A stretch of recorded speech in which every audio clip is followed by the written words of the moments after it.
There's a ton of noise out there.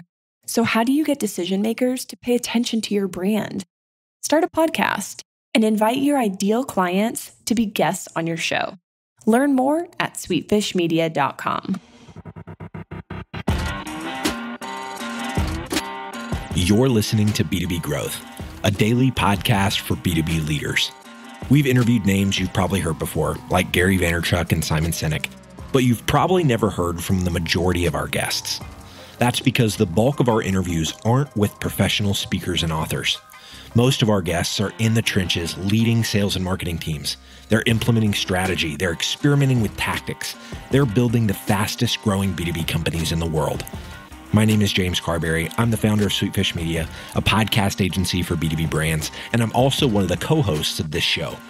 When we're not interviewing sales and marketing leaders, you'll hear stories from behind the scenes of our own business. We'll share the ups and downs of our journey as we attempt to take over the world. Just kidding. Well, maybe. Let's get into the show.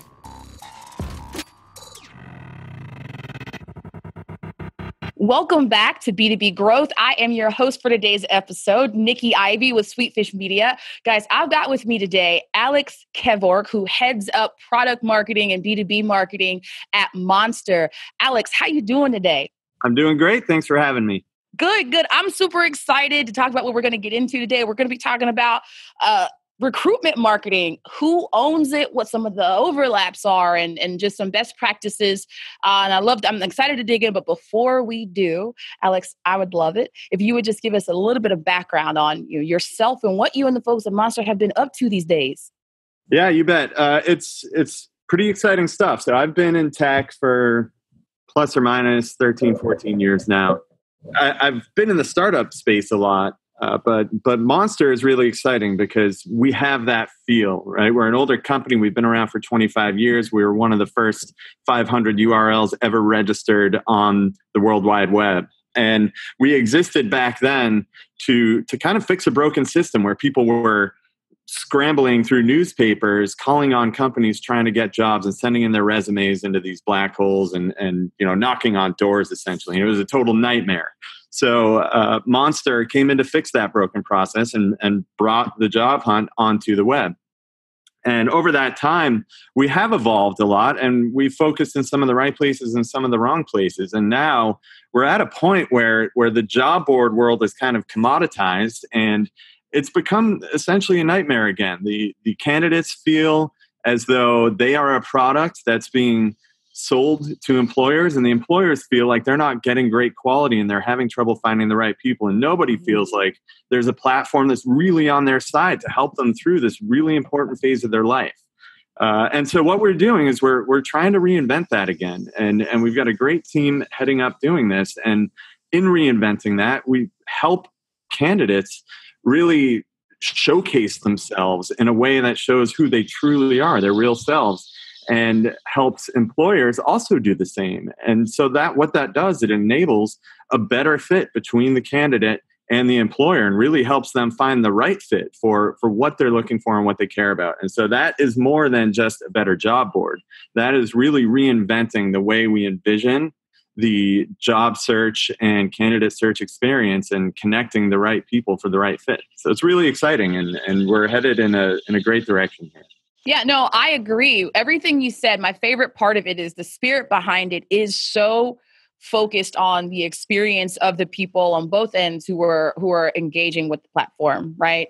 It isn't just about, can we build newer, better features to sort of break through in that way, but it's about like understanding that at the heart of it is creating a better experience, like you mentioned, and making people's lives better. I think a lot of the time when we go to our day-to-day lives, a lot of people are kind of shying away from saying out loud and embracing the fact that, yeah, what you do has the potential to change someone's life. Maybe it feels like your day-to-day, but the fact that everything you tapped into kind of, for me, sounds like it has potential to get into all of that is what makes it all so worthwhile. And why I'm really glad to have you here to talk about this because it's going through a lot of changes right now. We're at an inflection point in all of B2B, I would say, but certainly when it comes to certain aspects of marketing.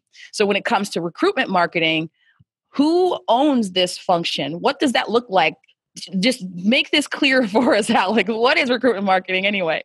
Yeah, well, so that's exactly it. You kind of have to define what recruitment marketing is before you can say who owns it. And recruitment marketing and employer branding really tie, obviously, very closely together. But if you think about it, recruitment marketing and marketing in general is the tactical part of getting your message out to the people that you want to see it, right? So it's essentially the manifestation of your employer brand out to the market. And that's marketing. So it's really about building the exceptional experience with your brand that expands beyond just recruiting and trying to hire people, right? So the employer brand is where you've got that, it's your value proposition. It's who you are as a brand. It's that image that you want to convey out to the market. And that's the why. That's the why of your company, of your brand. Recruitment marketing is really the how. How can I make a great experience and engage the right people to see this brand and become essentially part of my company? So employer branding is interesting because that's where you're going to see lots of cross-functional parts of the organization becoming or investing time into the employer brand. This is HR, this is marketing, this is the C-level, this is the leadership team who essentially build your employer brand. But marketing does have a heavy investment there. And then the question is, now I'm a recruiter, who's going to own the recruitment marketing of that? Where now I'm trying to convey a message to potential candidates so we find excellent people to come work for the company.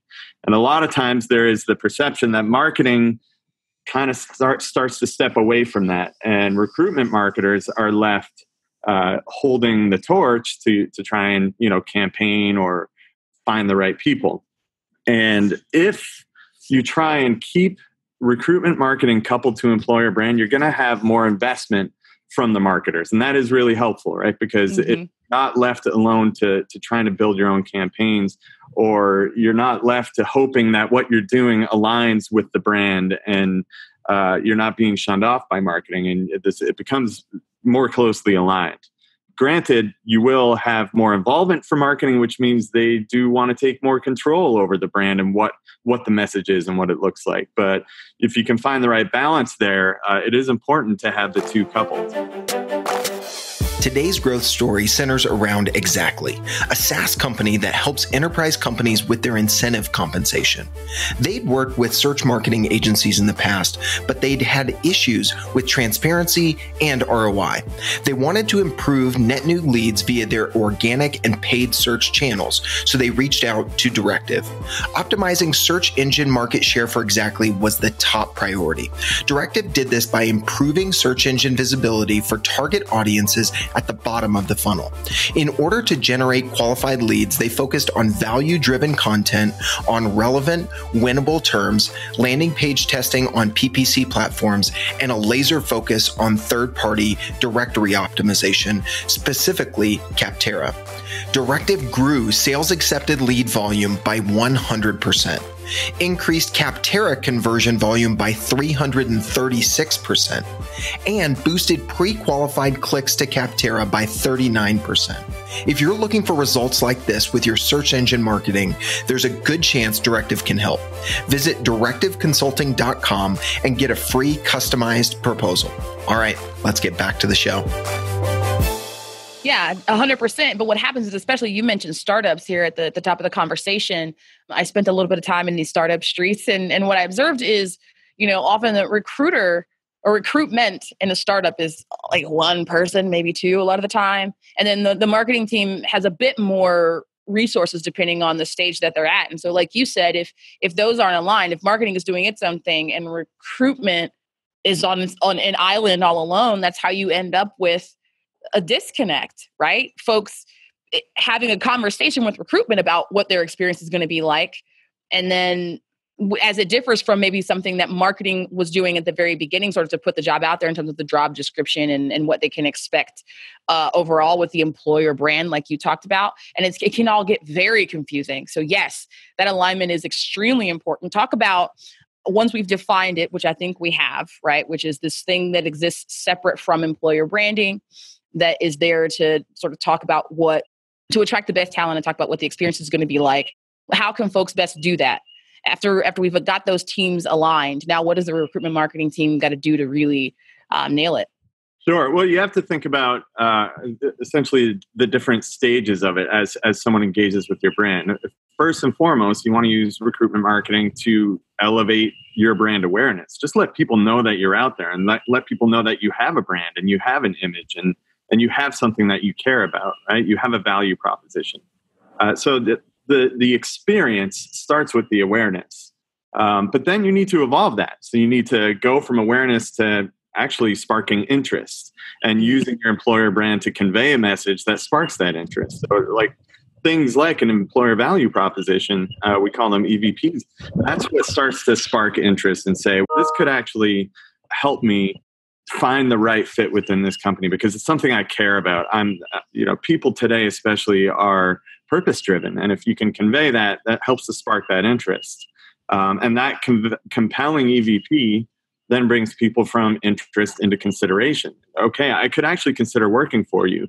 And now it's important for recruitment marketing to step in to make sure that they have an experience, a great, exceptional experience that helps them find the right fit within your company and actually apply for that. So it's not entirely different from standard marketing where you're trying to drive awareness, you're trying to trigger interest, you want to get the person to the consideration and evaluation phase, and then ultimately click that buy now button, right? And really just transitioning from buy now to apply now. Right. And so like traditional standard marketing, right, there's also this element of understanding who your audience is. And in my experience in these startup streets, a lot of the time, I think that was one of the things, one of the tells when you're like, okay, is there a recruitment marketing team? Was there a lot of intention behind this? Because a lot of the time there's these posts, these job postings where they're talking a lot about perks, right? Like we have a pool table, we have kombucha, right? And they're asking if you're the kind of person who's going to come in and crush your quota, right? We're talking about for salespeople in particular, right? For instance. And that's cool and all, but then these roles end up having a lot of turnover. And I think that this has something to do with it. I think they're not understanding who they want to attract and what this kind of marketing is going to actually attract. And so I think that's one of the ways where if we have a stronger effort from more experienced people with standard marketing, having a more influence on what recruitment marketing is actually doing. Talk a little bit about that for us. Yeah, I mean, so that it's interesting that you bring that up because at the beginning when I was talking about what we're trying to do here at Monster, it is trying to eliminate that from both sides, that fake it till you make it approach, right? So if there's a lot of turnover on a job that has a description that sounds amazing, then there's clearly some kind of disconnect there. And what we want to help people do is give them the opportunity to go beyond just a job description, right? Job descriptions are evolving, and the way that we convey a job is evolving. And so both on the candidate and employer side, it's important to think of different ways to do this outside of just getting creative with the job title or some bullets in a job description or talking about perks. There's a lot of research out there that says that people are kind of over the perk thing and they really care about, people are starting to care about 401k again. People are starting to care about just knowing that they're going to have an impact on the organization. People are starting to care that the organization is purpose driven. I mean, that is something that really drives people right now. People want to make a difference, whether they're playing ping pong and drinking beer on Fridays or not. So I think that's important for people to think about as they look at a job description. So recruitment marketing is changing a lot. There are new ways to engage with people. SMS is a really easy way for people to connect with a consumer or candidate in the place where they're at and most likely to respond. Video is an important one. That's becoming more and more popular, and we're playing that game too, where we enable people to add videos to job descriptions. And that's not just because we thought it was a neat feature. That's because this world of recruitment marketing and employer branding is changing. What's funny is recruitment marketing has been so stuck in the old ages while the rest of the marketing world evolved that candidates, we need to treat them like consumers, and they, like most consumers, expect the experiences that they get from other brands. And so that's why there's such a frustration with with the job search and with hiring, because it still feels so primitive. So if we can evolve that to catch up with the way typical consumer marketing works, it's going to be a better experience for everyone.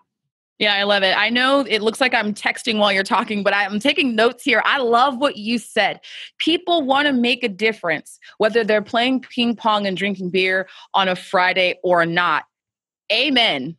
Right? Like you just totally summed up what I had been looking for literally every time I went to look for a job in that B2B space. And it's just so important that people understand that. I mean, I'm not surprised, given what you do, that you were able to so easily tap into that. But that is exactly the kind of thing that I'm hoping, as you know, B2B sales and marketing go through this, and recruitment marketing go through this sort of identity shift.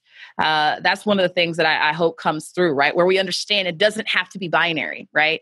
It doesn't have to be mutually exclusive. Like you can have those fun things and make a difference at the same time. I think that's who this generation of folks in the workforce are, or at least who we would like to be.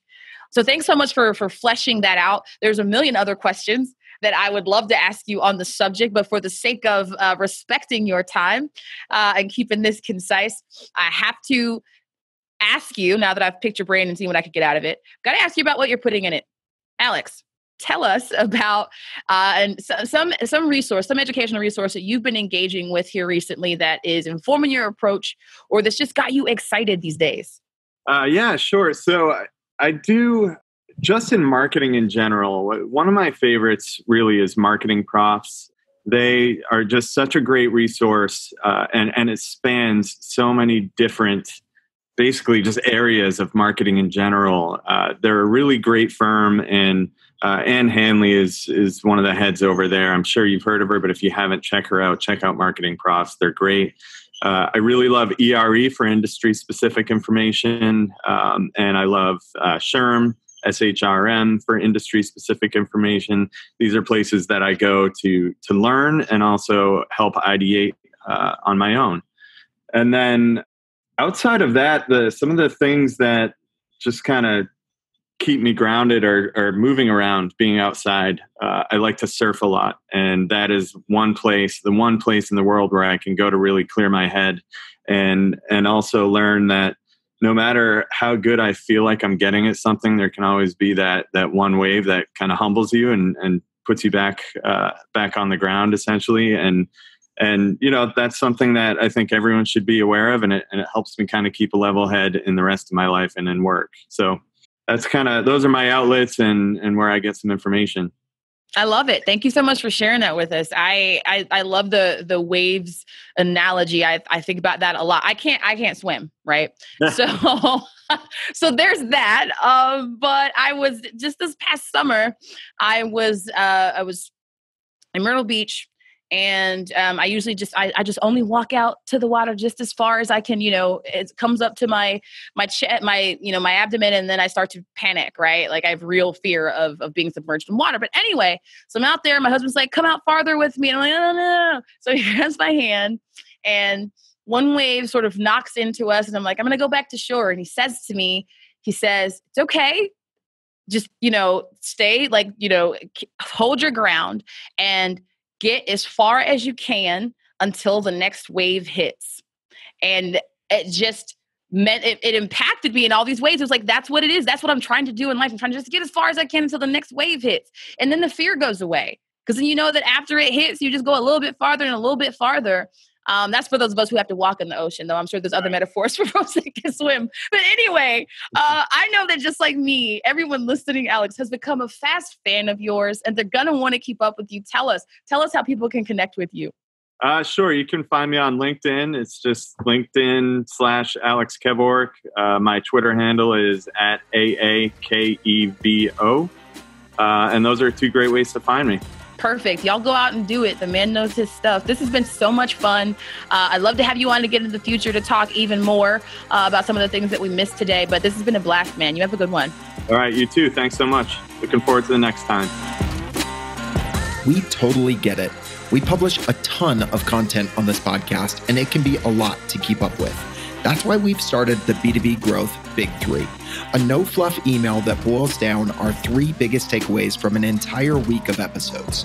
Sign up today at sweetfishmedia.com/big3. That's sweetfishmedia.com/big3.